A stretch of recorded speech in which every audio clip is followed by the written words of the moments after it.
Budaya yang terdapat di suatu daerah, meskipun mereka dinamis dan fluktuatif, ini tidak seharusnya menjadi pembenaran. Kita sebagai masyarakat dapat mendukung program tersebut dengan memanfaatkan teknologi sekarang dengan baik dan benar.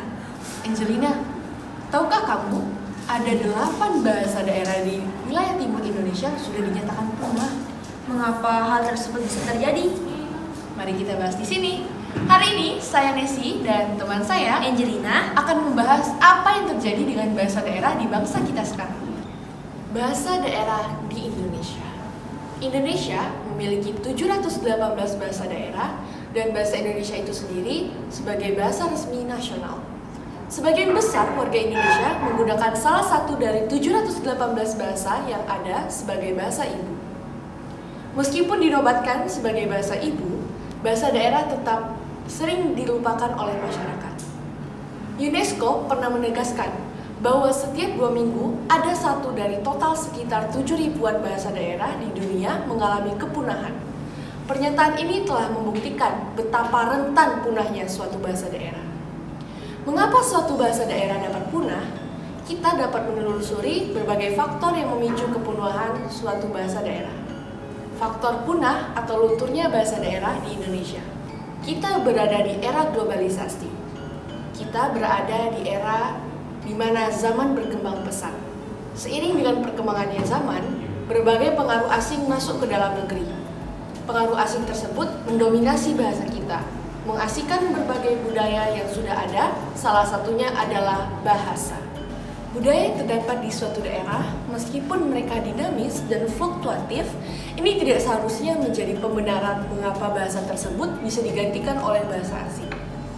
Dinamika dari bahasa itu seharusnya dijadikan sebagai keunikan untuk dibudayakan dan bukan sebagai suatu tolak ukur untuk mengubah budaya yang sudah ada. Coba bayangkan, bahasa nasional yang penggunanya sudah 90% dari masyarakat Indonesia saja dapat terasingkan oleh bahasa asing. Apalagi bahasa daerah yang penggunaannya jauh lebih langka daripada bahasa nasional. Saat ini, orang yang masih menggunakan bahasa daerah dapat dihitung dalam hitungan jari. Pengaruh budaya asing tidak hanya memberikan dampak yang besar kepada remaja, tetapi juga orang tua. Pengaruh global sekarang membuat para orang tua mempunyai persepsi yang menganggap bahwa mempelajari bahasa asing adalah prioritas untuk masa depan anak-anak. Hal tersebut memicu bahasa sehari-hari yang seharusnya kita gunakan berupa bahasa lokal atau Indonesia, tergantikan menjadi bahasa asing. Kurangnya pembicara atau pengguna. Menurut Cici Subarna, guru besar Fakultas Ilmu Budaya Universitas Padjadjaran, beliau menyebut jika ada anggapan bahwa menggunakan bahasa daerah merupakan simbol keterbelakangan dan juga kemiskinan. Hal ini mengubah cara berpikir orang-orang dan mendorong mereka untuk meninggalkan bahasa daerah yang dirasa terbelakang. Setelah mengetahui faktor penyebab kelunturan bahasa daerah, alangkah baiknya kita juga mengenal upaya pencegahan kelunturan bahasa daerah. Upaya pencegahan kelunturan dan pelestarian bahasa daerah. 1. Teknologi digital. Memanfaatkan teknologi digital masa kini untuk mendekatkan masyarakat dengan budaya bahasa daerah. Pemerintah sudah mulai menyiapkan fasilitas digital untuk melestarikan budaya bahasa daerah.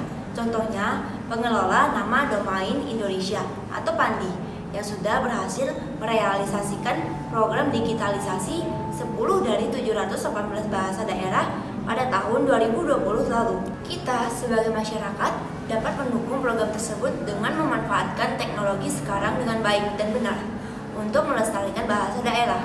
Berkarya dengan sekreatif mungkin dari apa yang sudah zaman sekarang sajikan dan sebarkan karya tersebut ke seluruh negeri untuk memajukan bangsa kita. 2. Revitalisasi atau penghidupan kembali bahasa daerah. Kepunahan atau kelunturan bahasa daerah dapat kita pulihkan kembali dengan metode revitalisasi atau penghidupan kembali. Kita perlu melakukan revitalisasi untuk mempertahankan nilai-nilai budaya yang istimewa. Dengan ini, kita dapat melaksanakan revitalisasi dengan mengikut prosedur yang diberikan oleh kementerian, melestarikannya pada lingkungan sekitar dan kehidupan sehari-hari. Kita sebagai warga mempunyai peran penting pada pelestarian bahasa daerah.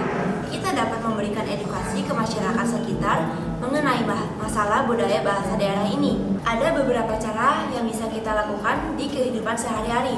Contohnya seperti menggunakan bahasa daerah di rumah, menjadikan bahasa daerah muatan di lingkungan sehari-hari, memberikan edukasi ke masyarakat sekitar dengan menyelenggarakan acara atau menghimbau tentang bahasa daerah, saling mempelajari bahasa daerah dengan teman-teman yang berasal dari daerah lain, memanfaatkan teknologi sekarang untuk pelestarian bahasa daerah bisa melalui sosial media, majalah, dan sebagainya.